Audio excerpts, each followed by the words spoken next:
And Peter Dale Scott has written several books on the deep state, and he says he borrowed the term from Turkey, from the Turkish, in 2007, and he defines the deep state as a power not derived from the Constitution, but outside and above it. It is more powerful than the public state. Peter Dale Scott, unfortunately, was not able to be with us here today, but he wisely has asked Professor and Dr. David McGregor, who you'll meet in a few minutes here, to outline the deep state for us. It's a deep honor to moderate this panel discussion. In the time allotted, we'll only be giving you the tip of the iceberg.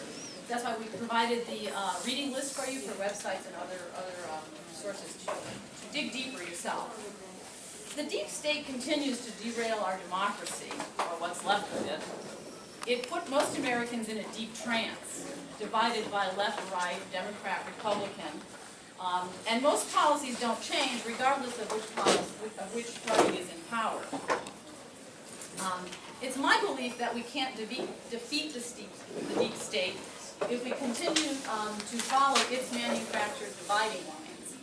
We can only accomplish this by working together across the political spectrum. And the left has not been very good at this over the years. We need to find our collective common ground, and it's been my experience that we have plenty of it. We need to understand how this shadow government moves its political agenda forward through deep events in order to expose and stop it. Our brilliant and accomplished panelists will deepen our understanding of all of this today. Each speaker will speak for 25 minutes, and then we'll have plenty of time for Q&A. And we're very fortunate to have these three deep thinkers with us today, and I'm going to introduce them in the reverse order reverse speaking order. So our third speaker today will be Andrew Craig, there, okay, who is an accomplished investigative reporter, attorney, and author of the book Presidential Puppetry, and maybe Andrew, you could hold up your book for all to see, okay, which documents rarely disclosed grooming and control of political leaders in both major parties. He is the editor of the Justice Integrity Project, a nonpartisan legal reform group that investigates legal misconduct. He earned a BA in history from Cornell and has law degrees from Yale and the University of Chicago. Today he's going to be talking about making deep politics work for you and the left, providing practical suggestions for the left, and he'll interpret such deep events as the deaths of JFK, MLK, RFK, and the post-9/11 Patriot Act. Our second speaker, our renowned speaker here, will be Russ Baker, who's the founder and editor-in-chief of the nonprofit independent news site whowhatwhy.org, which specializes in deep state topics. He is the author of the bestseller, Family of Secrets, The Bush Dynasty, America's Invisible Government and Hidden History of the Last 50 Years. I think you all know who Russ is. Russ, thank you. Okay.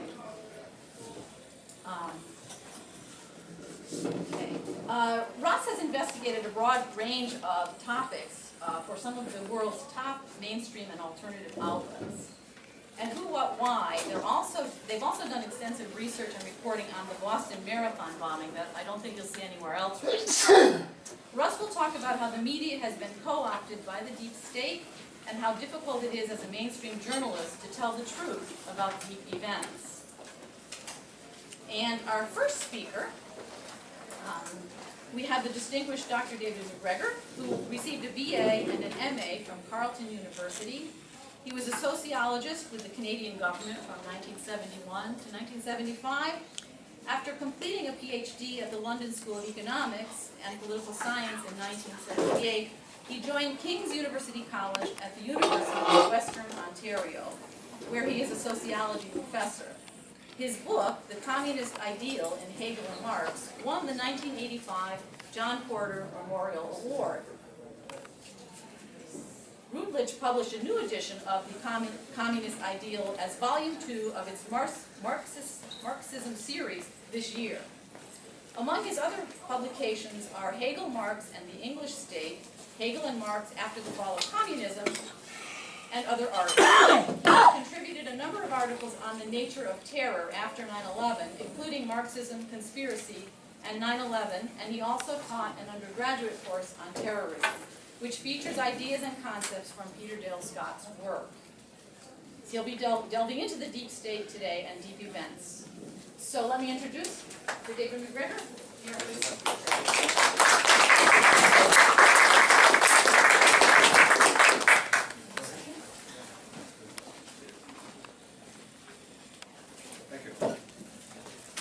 I'm honored to be on the panel today in place of Peter Dale Scott, who kindly asked me to substitute for him. I accepted Peter's invitation to replace him with considerable trepidation. No one could realistically substitute for him, given Peter's extraordinary knowledge of deep American deep history. And I certainly cannot pretend to do so. What I'll do is I'll discuss the areas I think that Peter intended to discuss himself today. I've been listening to quite a few of his interviews, his recent interviews, so I think I'm fairly up to date with what he's been thinking, and I'll try to put that across to the audience. I just fell over.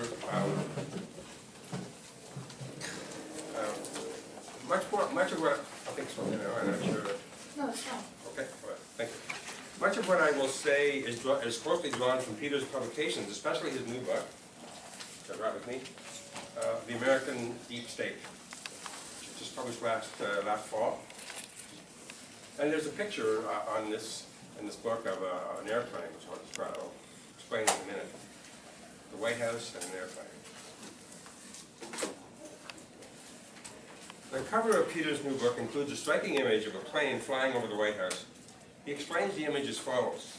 Many people are unaware, this is a quote from Peter, many people are unaware that on the morning of 9/11, during the attack on the Pentagon, the so-called doomsday plane, the E-4B, and you can look that up in Wikipedia, which I just did a couple of hours ago, the E-4B, appeared briefly in the forbidden airspace over the White House and the Capitol. The E-4B, a product of continuity of government planning, is a survivable mobile command post based at Offutt Air Force Base in Nebraska. I'm not sure how you pronounce Offutt. It sounds like Offutt. Anyway, is that right? Offutt? Offutt. Offutt, sorry. Offutt Air Force Base in Nebraska for the National Command Authority. The President, by the way, the National Command Authority is the President and the Secretary of Defense, and they're supposed to be on that plane. The purpose of the plane, to quote CNN, is to keep government running no matter what, even in the event of a nuclear war. And that's the reason it was nicknamed the Doomsday Plane during the Cold War. Its presence on 9/11 has never been officially acknowledged or explained. Unofficially, it has been attributed to a war game scheduled for the same day. Metaphorically, the E-4B flyover of the White House on 9/11 symbolizes the way the COG plans, that is, continuity of government plans, preempted constitutional authority. And of course, President Bush was sent to Offutt Air Force Base, not in that plane, but he was sent there on 9/11. Anyway, that was just from Peter's introduction to his book, talking about continuity of government, which Peter points out actually connects a lot of what he called deep events. And continuity of government really started back in the Kennedy years, Peter has learned, and it continued throughout Watergate and into 9/11, the year of 9/11. But I'll just talk about deep events to start off with. A deep event, according to Peter, is such as the Kennedy assassination or Watergate. These are deep events. 9/11. They transform America, but they also transform the world. They usually end up with some kind of excuse or reason for war. Deep events repeatedly, and here's again a direct quote from Peter. You have to excuse me from so many quotes, but I want to make sure that I was conveying his thought accurately. Peter says that deep events repeatedly involve law-breaking or violence, are mysterious to begin with, are embedded in ongoing deep processes, have consequences that enlarge covert government, and are subsequently covered up by systematic falsification in the media and in internal government records. Structural deep events, as he calls them, structural deep events, such as Kennedy's murder, which opened the way for the escalation of the Vietnam War. Or Nixon's removal by deep forces, which breached democratic barriers to a renewed Cold War in the USSR. And 9/11, of course, unleashed a terrible series of wars in which we are still involved 15 years later, almost 15 years later. The political activities of the deep state are the chief source and milieu of what Peter calls deep politics, the term he first used in the mid-1990s in his book, Deep Politics and the Death of JFK. As Peter points out, an earlier version of this concept was put forward by C. Wright Mills. I think I'll skip over this. C. Wright Mills did, some of you may know this sociologist. Include it, but include the C. Wright Mills. Okay, I'll do that. Yeah, C. Wright Mills is a sociologist, actually taught in Columbia, but he was from Texas. He invented a term called power elite, in which he talked about invisible government and the collusion of the military and the big business and political operatives in the governing of the United States. This was C. Wright Mills's thesis. And Peter has put forward a few years later a similar concept, but in other ways very different. Mills took it for granted that these were public figures, that we could see them on television, we knew who they were, we didn't know what they were saying to each other all the time.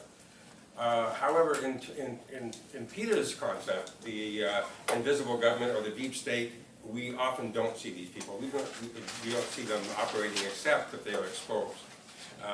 So it's a different kind of concept. Peter discusses what he calls the secret linkage between politics. So he's talking about a linkage between politics, the intelligence community, big business, and organized crime. I'm just getting a little bit disconcerted that so many people are leaving. I'm not sure what I'm saying. Some people are coming in. So, but anyway, we replaced by other people. Sorry? They're being replaced by other people. They haven't all worked out. So revolving. It's a conspiracy. We're improving quality.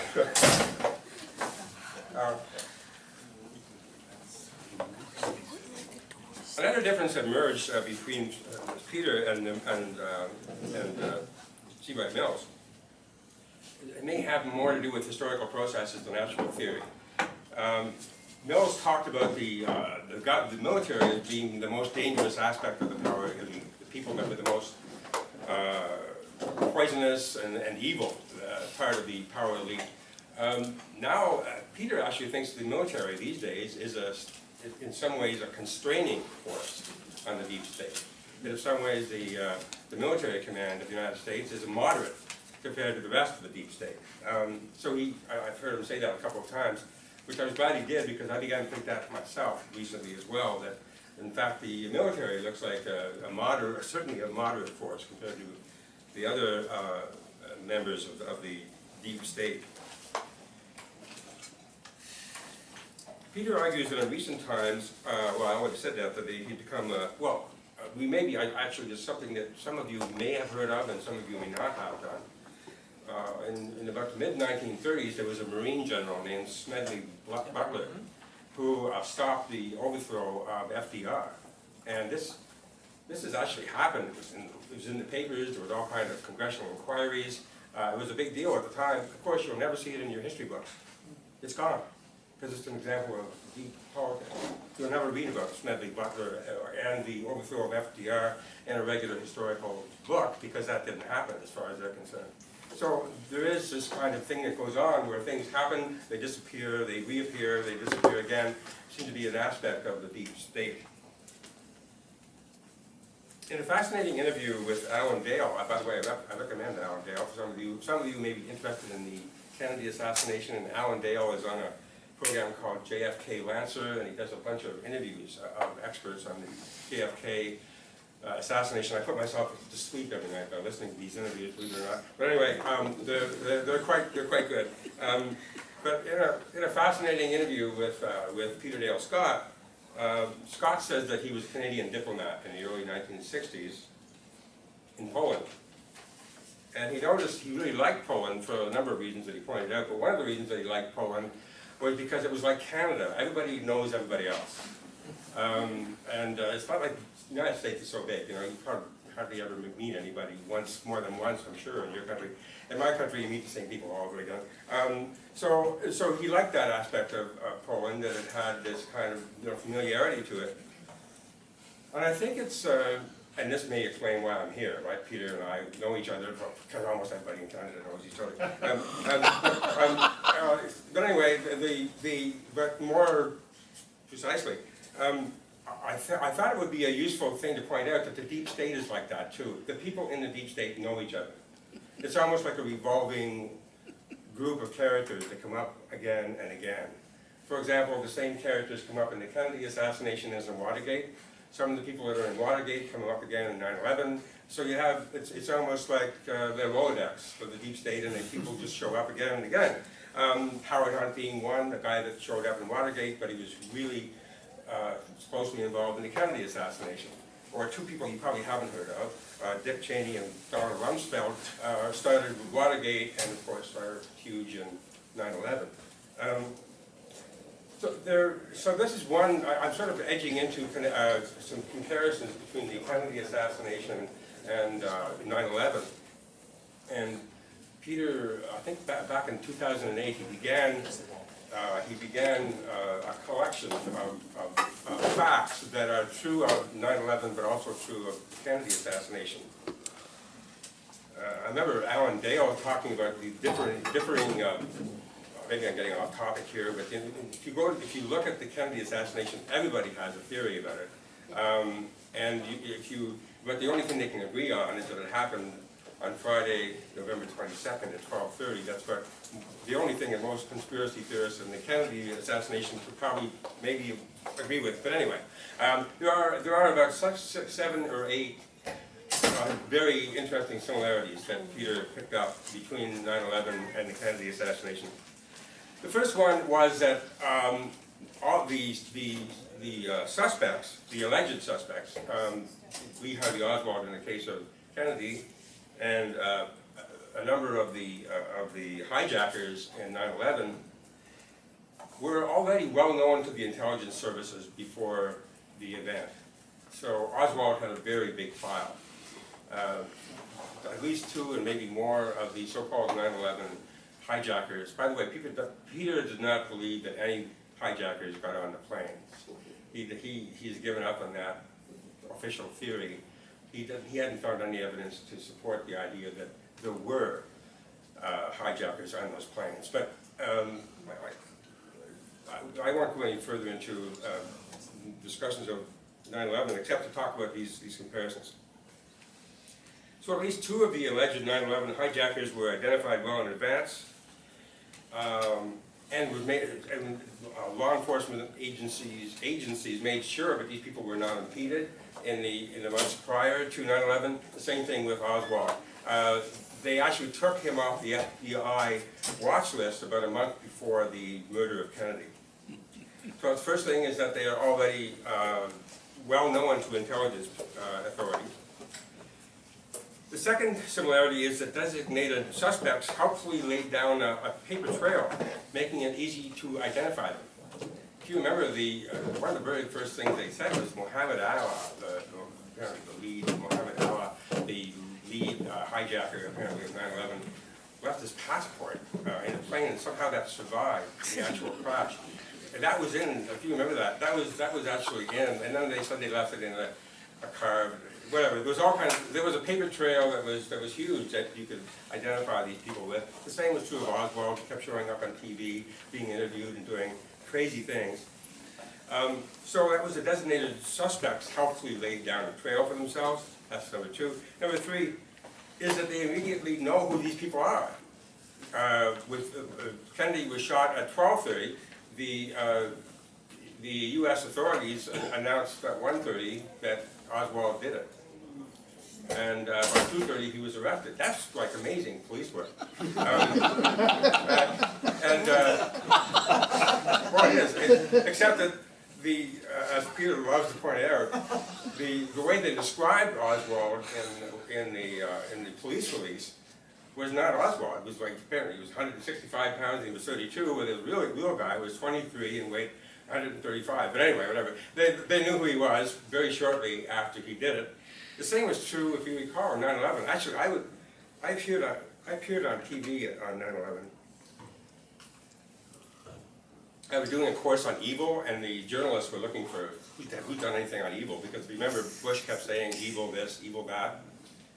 And I was the only person in North America doing a course on evil, so somebody phoned me up, and I ended up on Tuesday evening on 9/11 on national TV. I'm not sure why I'm saying this, but except that I do remember being up there and noticing that they already knew who these people were. They were talking about the planes going in. It had to be this guy who I'd never heard of before, and the journalists were tossing the name around. What's the guy's name? The fellow who was supposed to have done 9/11? Bin Laden. Huh? Bin Laden. Thank you. His name is sort of beginning to disappear now because it's dead and everything. But so you have this thing that, in other words, where they know who these people are immediately, almost immediately, within a few minutes, which is, for those of us who are doing any kind of research, well, it's amazing and it's troubling, for sure. The other thing is so the immediate attribution of the crime to the designated suspects. So I did that one. The authorities immediately insist that the designated suspects acted alone. There was nobody else involved. There was just, there was 19. Is that my phone? Anyway, there was just the 19 hijackers who apparently were not communicating with anyone except Bin Laden, I guess, somewhere. It wasn't a conspiracy. They were acting alone. They were up there in the planes, and of course the same thing was true of Oswald. He was acting alone. Although at the very beginning, Peter talks about the double aspect of the Kennedy assassination. For the first, I'm not sure how long, but maybe for the first day, maybe for the first few hours, they were suggesting it was a Soviet plot, and that Kennedy had been shot by Castro in favor of the Russians. They gave that one up after a few hours, and they put another one in. But Oswald was always the suspect. He just had different reasons. So the authorities insist again in the Kennedy assassination, it very quickly became just Oswald acting alone, no conspiracy.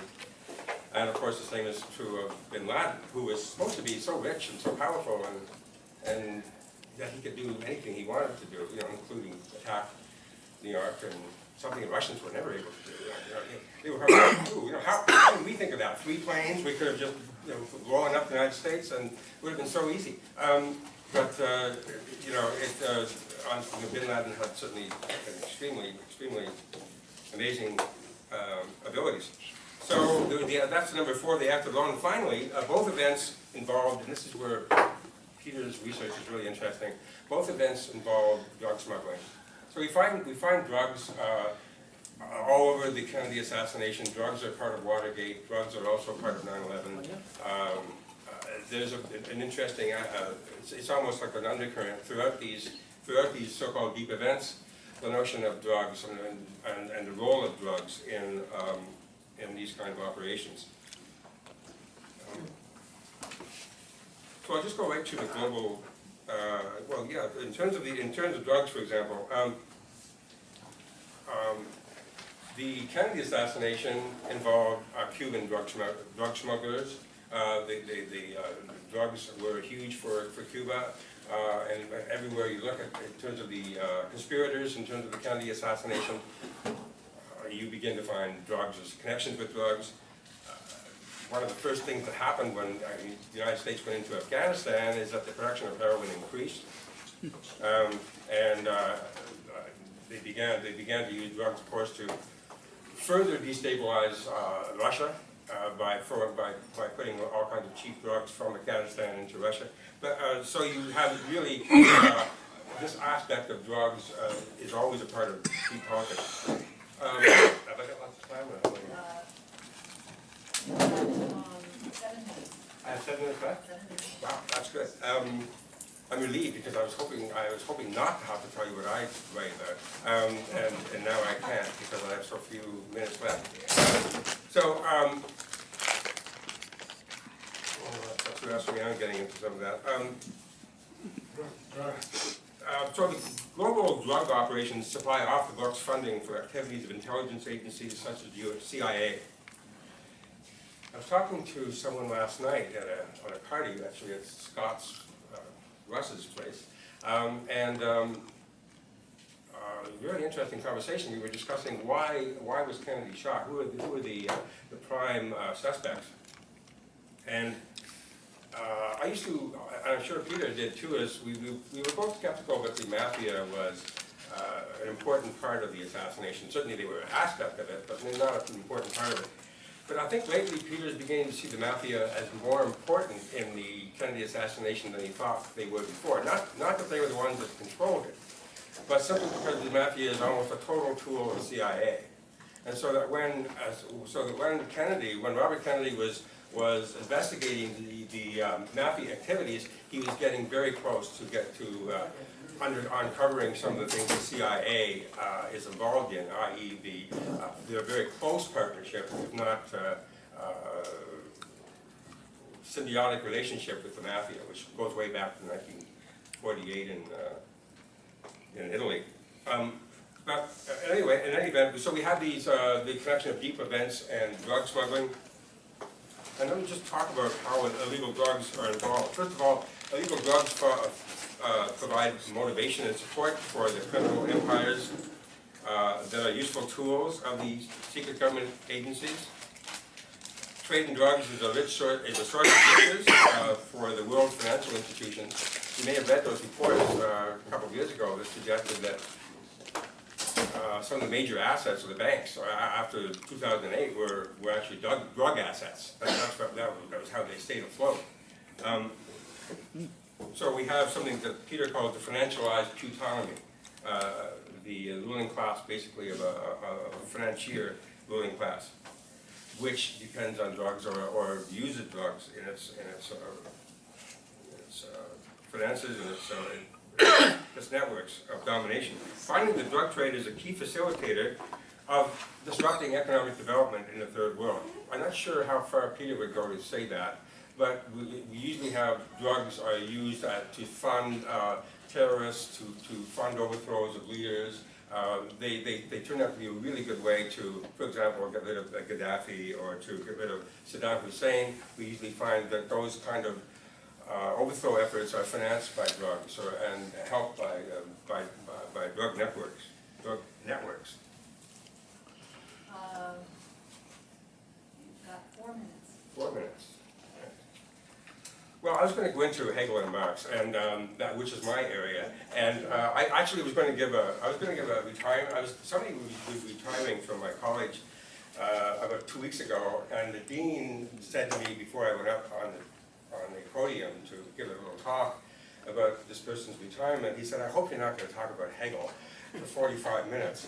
And he was just joking. I'm not going to talk about Hegel for 45 minutes. So all I was going to say, in fact, I could be stopped right now, anytime. All I was going to say is if you look at the way various philosophers have been treated in history, you find that intelligence communities are very closely involved in that as well. For example, it's true. For example, some of the leading interpreters of Hegel, maybe I'm just somebody that's really miss that nobody reads my stuff, and it's only the intelligence guys that get read. And maybe I'm just saying that because they're not really funded by the intelligence community. They just write better books than I do. But it is interesting that so many of these people, if you look at commentators or analysts or very influential interpreters of philosophy, very often they have intelligence backgrounds. I know Peter would not disagree with me because he said very often somewhat the same thing. Although he disagrees, I think he disagrees with my interpretation of Hegel, but whatever. That's okay. Anyway, thanks very much. I enjoyed this.